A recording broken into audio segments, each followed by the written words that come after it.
Hello student, তোমরা যে সমস্ত ছাত্রছাত্রী এইচএস পাশ করার পর ওয়েস্ট বেঙ্গল সেন্ট্রালাইজ পোর্টাল অ্যাডমিশনে 2025-এ তোমরা অ্যাপ্লাই করেছো। তো তোমরা প্রত্যেকেই অনেকেই কমেন্টস করছো যে আমাদের অ্যাপ্লিকেশন করার পর কবে থেকে আমাদের মেরিট লিস্ট প্রকাশিত হবে এবং আমরা সেই মেরিট লিস্ট অনুযায়ী কবে ভর্তি হব, বা মেরিট লিস্টে আমরা কিভাবে চেক করব, বা সেকেন্ড মেরিট লিস্ট কবে প্রকাশিত হবে। এই সমস্ত বিষয় নিয়ে আজকের আমি ভিডিওতে সমস্ত কিছু তথ্য জানিয়ে দেবো। তোমরা প্রত্যেকে দেখো আর ভিডিওটি প্রথম থেকে শেষ পর্যন্ত দেখবে। আর যারা চ্যানেল নতুন থাকবে তোমরা সাবস্ক্রাইব করে রাখবে, এরকম নতুন নতুন আপডেট প্রতিটা মুহূর্তে তোমরা পেয়ে যাবে।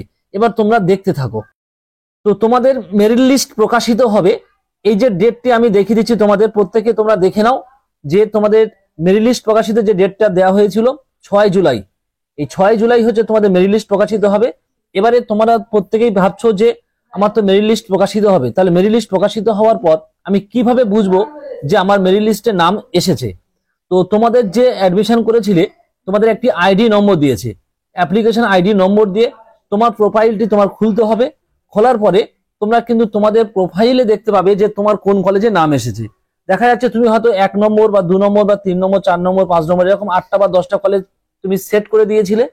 তো তোমার কোনো একটা কলেজে নাম আসবে, সেই কলেজে দেখবে অ্যালোটেড লেখা থাকবে, তোমার অ্যালোটেড লেখা থাকবে। অ্যালোটেড যে কলেজে লেখা থাকবে সেই কলেজেই তোমাকে ভর্তি হতে হবে। আর যাদের ফার্স্ট প্রেফারেন্স মানে যারা প্রথম যে কলেজটি চয়েস করেছিল ওই কলেজেই যদি নাম এসে যায় তারা আর অন্য কোনো কলেজে যেতে পারবে না, তাদের ওই কলেজেই ভর্তি হতে হবে। বা 2 নম্বর বা 3 নম্বর বা 4 নম্বর কলেজে যদি কারো নাম আসে, যদি সেই কলেজ পছন্দ না হয় তাহলে সে ভর্তি হওয়ার সময় তাহলে আপগ্রেডেশন অন করে রাখতে পারবে। এবার তোমাদের প্রশ্ন হলো যে আমাদের মেরিট লিস্টে নাম আসার পরে তাহলে আমাদের ভর্তি হওয়ার ডেট কবে।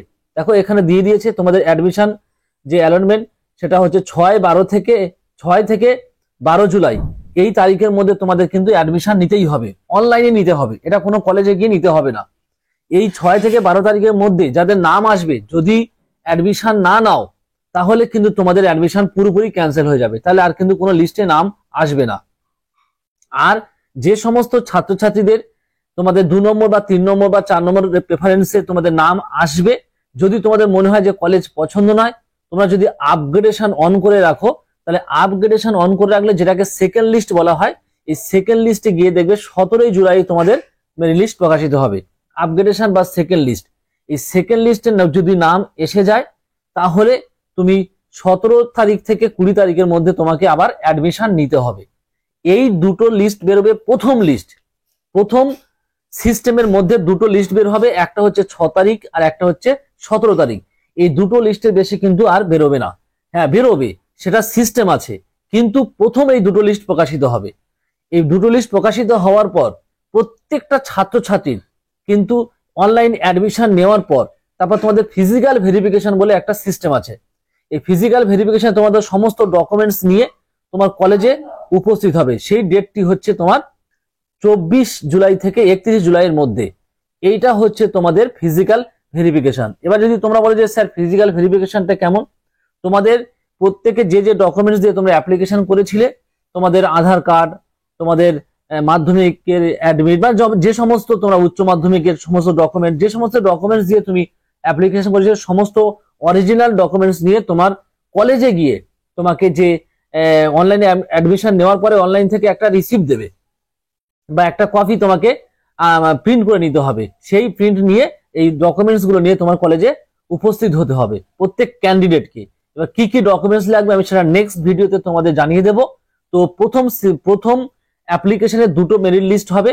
এবার যদি তোমাদের প্রশ্ন হচ্ছে যে আমরা এই দুটো মেরিট লিস্টে আমরা চান্স পেলাম না, তাহলে আমাদের কি হবে, তাহলে সেই সিস্টেমটা হচ্ছে মপ আপ রাউন্ড। সেই রাউন্ডটি কেমন হবে সেটা আমি নেক্সট ভিডিওতে জানাবো। আর যাদের মনে হবে যে আমাদের কলেজ পছন্দ না, আমি কলেজ চেঞ্জ করতে চাই, তাদের ক্ষেত্রেও একই সিস্টেম আছে। তোমরা আমার চ্যানেলটি ফলো রাখো, আশা করি স্টেপ বাই স্টেপ প্রত্যেকটা তথ্য তোমরা পেয়ে যাবে।